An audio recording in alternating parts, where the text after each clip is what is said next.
wabarakatuh. Pertama-tama saya ucapkan terima kasih pada teman-teman tiga pilar Satpol PP, TNI, Polri, KDM, yang telah hadir pada kesempatan hari ini. Yang saya hormati tiga pilar yang mewakili TNI dan Polri, Satpol PP, KDM hadir semua. Mantap. Ini merupakan rapat koordinasi yang rutin ya dilaksanakan setiap bulannya oleh kita di Polres Jawa Timur. Rapat koordinasi ini salah satu tujuannya yaitu sebagai monitoring evaluasi dari apa yang kita sudah kerjakan, laksanakan, dan apa yang akan kita kerjakan di waktu yang akan datang. Terima kasih ucapkan kepada semua teman-teman tiga pilar KDM yang sudah melaksanakan tugas dengan baik sehingga di wilayah Kelurahan Sektor Timur ini berjalan dengan kondusif, aman, tertib, baik di lingkungannya maupun warga masyarakatnya. Saya sering monitor, melihat dari laporan-laporan Bapak Ibu semua di grup, baik itu grup tiga pilar maupun WA langsung saya, itu tandanya Bapak Ibu semua aktif dan menjalankan sesuai dengan tugas pokok dan fungsi Bapak Ibu semua. Oleh karenanya saya ucapkan terima kasih, tetap jaga kesehatan ya. Semoga apa yang Bapak Ibu kerjakan ini laksanakan dengan penuh tanggung jawab sehingga bisa menjaga kondusivitas warga masyarakat di Kelurahan Sektor Timur. Dan tentunya pada kesempatan kali ini ada hal-hal yang ingin disampaikan, baik itu saya sendiri sebagai pribadi maupun dari teman-teman ya yang setiap harinya monitoring ke lapangan. Pada kesempatan ini merupakan waktu yang tepat untuk menyampaikan, mengkoordinasikan, mengkomunikasikan apa-apa saja yang Bapak Ibu dapat sesuai pengalaman di lapangan, atau kendala-kendala apa saja yang mungkin terhambat oleh Bapak Ibu semua di lapangan. Nah, di sini kita saling berkoordinasi supaya ada titik temu atau jalan keluarnya dari apa yang permasalahan yang ada di lapangan. Terkait giat-giat ke depannya tentunya banyak ya, kalau giat baik itu giat yang terjadwal maupun giat-giat yang memang ada arahannya dari pimpinan yang tidak terjadwal. Itu biasanya banyak kegiatan seperti itu, tapi kita harus selalu siap, selalu standby tentunya ya di lapangan, karena kita ini memang ditunjuk atau ditunjuk oleh warga masyarakat karena warga masyarakat percaya sama kita ya.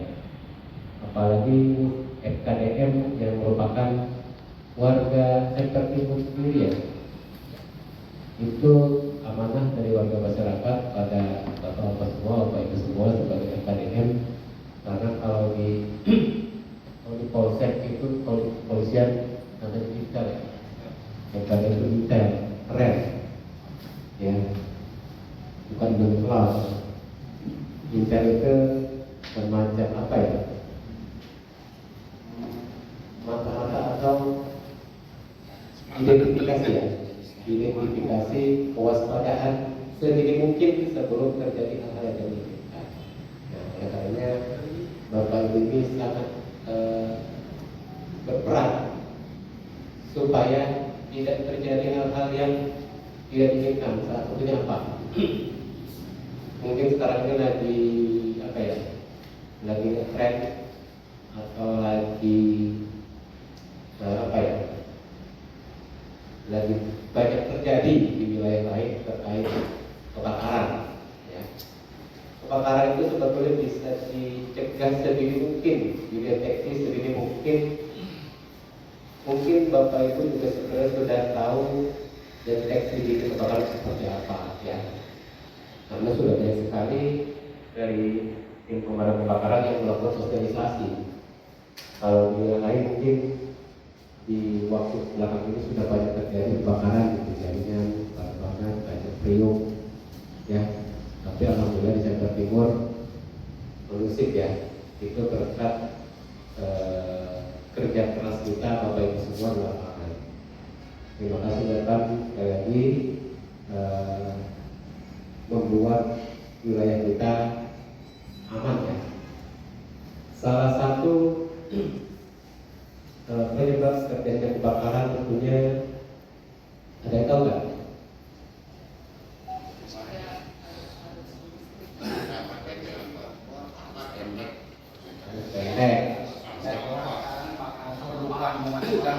Pendek, kompor, meledup gitu ya. Terjadi kebakaran bisa dicek akibat arus pendek. Arus pendek. Jadi kalau arus pendek biar nggak terjadi kebakaran harusnya dipanjangin.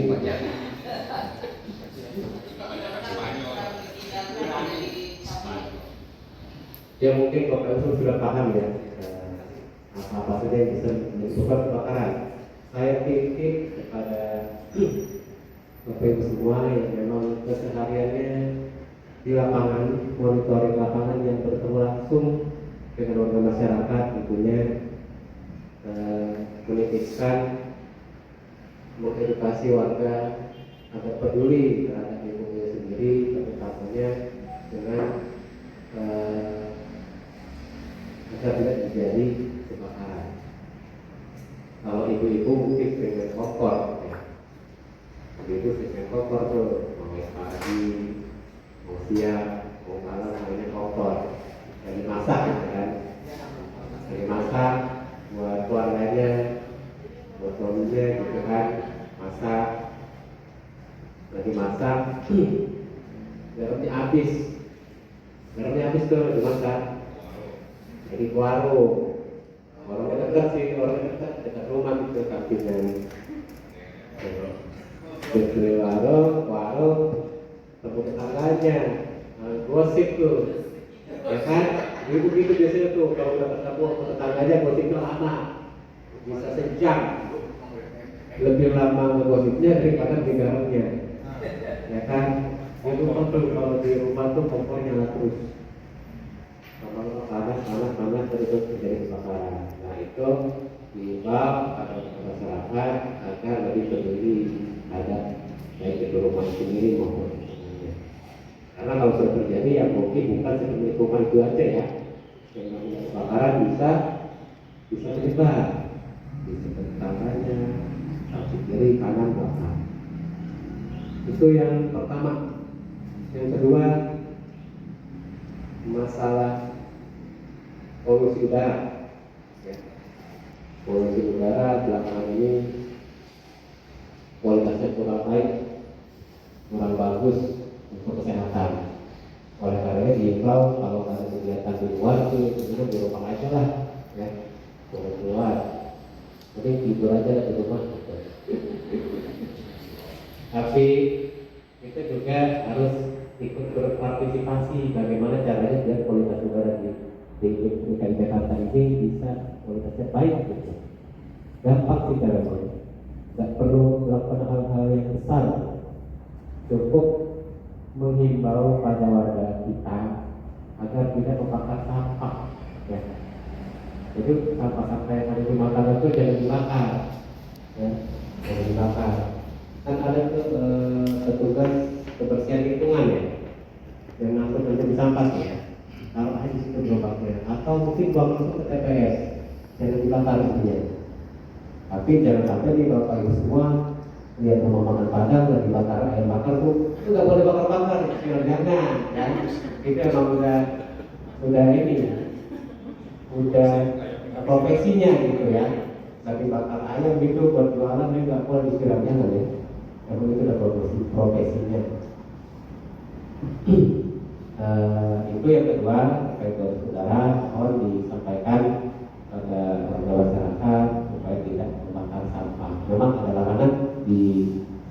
di Jakarta ini untuk tidak membakar sampah. Ya, itu ada aturannya,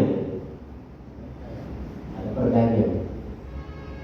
Dan itu yang kedua. Yang selanjutnya mungkin Bapak Ibu semua sekarang sudah tahu di wilayah kita sedang ada pembangunan waduk, ya.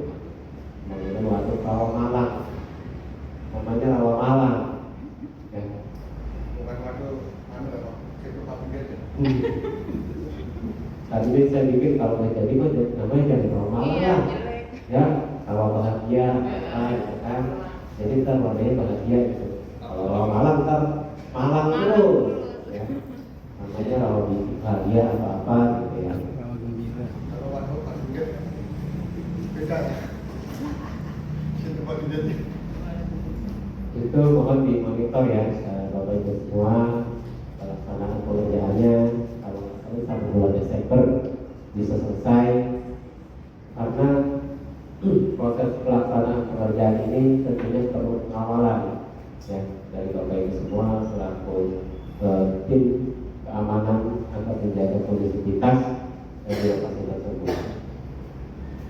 Karena memang kalau sudah jadi proyek tersebut, produk tersebut, manfaatnya yang dirasakan itu untuk warga kita sendiri ya. Manfaatnya banyak, selain sebagai pengendali air hujan ketika terjadi musim penghujan, juga sebagai tempat wisata ya. Coba lihat waduk lain, waduk Pluit, waduk Sunter ya, waduk Sunter mana itu jadi tempat wisata, banyak orang pacaran. Nanti kalau udah jadi gitu nih, pasti nih akan pacaran di situ. Ya. Insya Allah ada gerbang. Oh, ada gerbang. Nanti yang jaga gerbang tiketnya ada. Oh gitu. Kasih masuk. Usul ya bisa pengaruhan. Iya, nanti itu kalau udah jadi cakep, cantik, kalah tuh waktu Pluit, waktu mana nih kan? Kalah, cakep waktu. Karena nanti di lokasi tersebut saya minta dibangun tempat UMKM, ya, UMKM perjualan. Saya udah minta ada titik sama pengekornya, kurang minta satu buat tim apa 3 bulan balai di situ usaha gitu kan ya. Bekasi Timur. Iya, jualan apa? Gorengan, kopi. Cilok. Ya, apa aja lah, yang penting jangan bakar-bakaran. Mohon dikawal proses pekerjaan pembangunan tersebut, karena itu manfaatnya untuk warga kita sendiri. Semoga ketika proyek itu jadi selesai bisa mengurangi dampak banjir atau genangan yang ada di Jakarta Timur, ya. Tentunya dampaknya pasti ada, ya, pasti ada. Karena selain sebagai penampung air hujan, danau itu juga sebagai pengendali air, karena nanti akan ditempatkan rumah pompa. Kalau nggak salah ada 2 buah rumah pompa. Jadi ketika airnya penuh, dipompa ke Cakungkren, pompa. Itu. Nah, itu yang ketiga ya. Ketiga. Mungkin yang selanjutnya seperti itu, dan jangan sampai kita itu ya sebagai aparat di wilayah Jakarta Timur tidak masuk ke dalam perpolitikan ya tentunya ya, karena memang ada larangan terkait netralitas ASN, TNI, Polri ya untuk masuk ke dalam politik. Oleh karenanya hal-hal seperti itu harus kita sikapi dengan baik. Apa yang harus kita lakukan, apa yang harus tidak kita lakukan. Ya. Kalau sekarang belum musim kampanye ya, belum ya, belum. Jadi sebetulnya kalau belum musim kampanye, spanduk atau banner yang berisi ajakan atau apapun itu ada unsur politik di dalamnya itu harusnya tidak boleh ya. Tapi kita juga jangan sembarangan untuk copot gitu ya. Jadi kita harus koordinasi kamu ini siapa yang pasang, agar dia copot sendiri. Jangan kita langsung oh itu boleh, tapi copot seperti itu. Nah, karena memang ada aturannya kalau bisa yang copot yang pasang itu sendiri. Gitu. Kita pasang copot dulu ya, ini belum waktunya untuk kampanye. Tapi kalau di dalam spanduk atau banner itu tidak ada unsur-unsur ajakan atau apapun itu sih sah-sah saja ya. Misalkan di dalam spanduknya di momen-momen tertentu, misalkan Isra Mi'raj gitu ya, ajakan Isra Mi'raj itu apa sih ya? Yang tidak ada logo partainya gitu, tidak ada nomor juga, apa-apa. Tapi kalau sudah masuk ke dalam ajakan itu kalau bisa kita koordinasikan lebih lanjut seperti itu. Terima kasih Pak Mark sudah mengingatkan kepada semua teman-teman di sini dari